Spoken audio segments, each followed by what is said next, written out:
चलो बच्चों, आज मैं एक और कहानी आपके लिए लेके आई हूँ।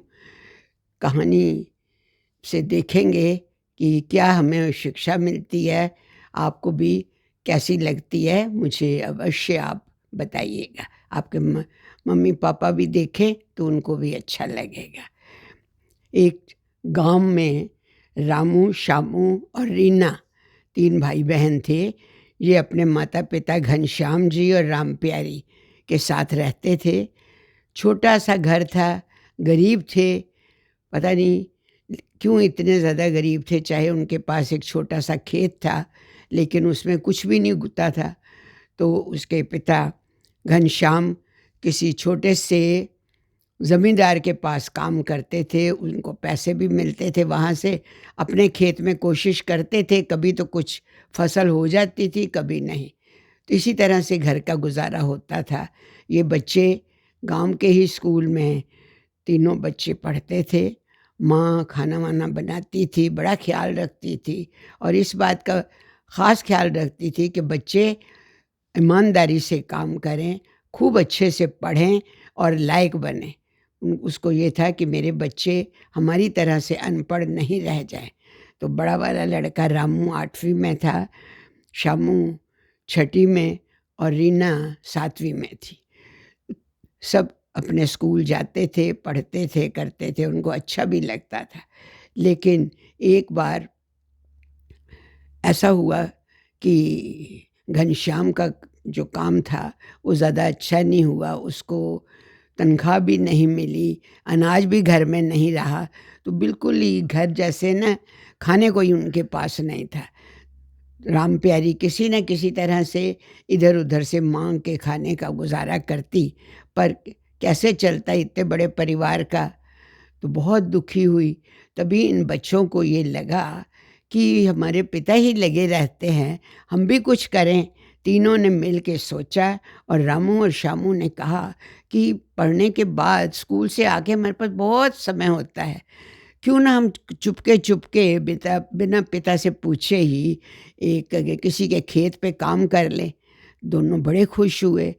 तो दोनों ने जाके कहा और बिल्कुल 2 घंटे के लिए 2-2 घंटे दोनों काम कराते थे।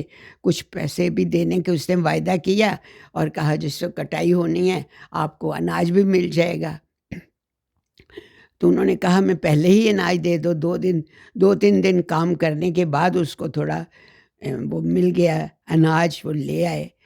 और उधर रीना ने सोचा मैं भी कुछ करूं। वो एक दर्जी के पास तुरपन आदि करने के लिए चली गई, उसको भी कुछ पैसे बाद में मिलेंगे।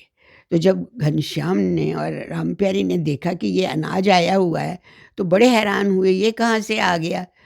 तो रामू ने बहुत ही डरते-डरते कहा कि हम लेके आए हैं। तो उसको थप्पड़ लगाया घनश्याम ने कि तुम ज़रूर कहीं से चोरी करके लाए हो। वो कहता है नहीं बापू, ऐसा नहीं मैं कभी भी कर सकता। तो फिर उसने पूरी बात बताई कि हम ऐसे काम करने लगे। तो घनश्याम को पहले तो अजीब-सी भी लगी बात। कहता है पढ़ाई का क्या होगा? कहते हैं हम पढ़ते हैं, अब हमारा और ज़्यादा मन लग रहा है कि हम सारे काम करें, खुशी-खुशी करते हैं। तो फिर कहने लगा घनश्याम कि शाबाश बच्चों, आपने तो मुझको भी हरा दिया और इतने सयाने हुए मुझे नहीं पता था। और रीना तुम बेटे, तुम भी कहीं जाती हो? उसने भी सारी बात बताई।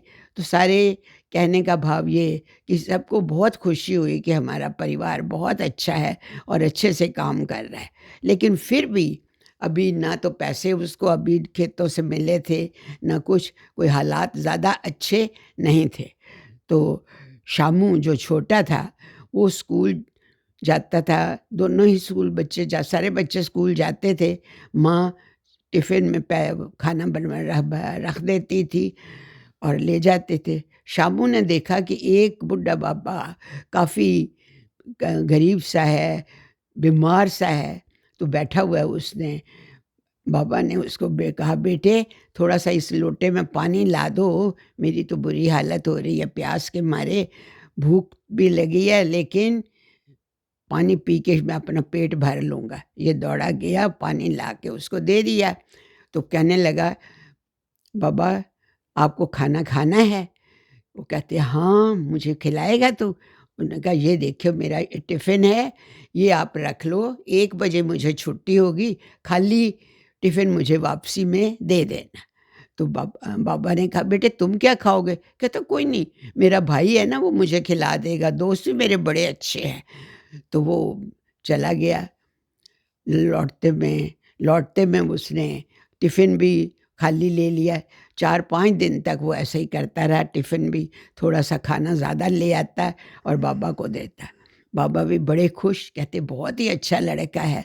तो 5वें दिन उसने ना जब वो उनसे मिलने गया वापसी में टिफ़िन लेने, तो उसने एक कड़ा-सा था जो पीतल का, वो उसके हाथ में पकड़ा दिया कि लो बेटे ये तुम्हें मैं इनाम देता हूँ, तुम बहुत अच्छे बच्चे हो, खूब उन्नति करोगे।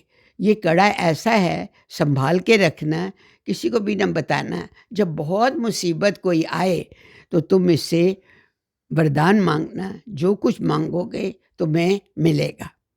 तो उसने उसको जल्दी थी घर जाने की, उसने जल्दी से वो कड़ा अपने बैग में रख लिया और भाग गया। और वो भूल भी गया कि मुझे कड़ा मिला है, मुझे उससे कुछ माँगना है। जैसे-तैसे घर का गुज़ारा चल रहा था, तभी सूखा पड़ गया। अब तो गाँव में त्राही-त्राही मच गई, ना फसल हो रही थी और ना ही कुछ और हो रहा था। बि ब बुवाई के दिन थे, पानी के बिना बहुत बुरा हाल था। अब कुछ क्या करें तो क्या करें?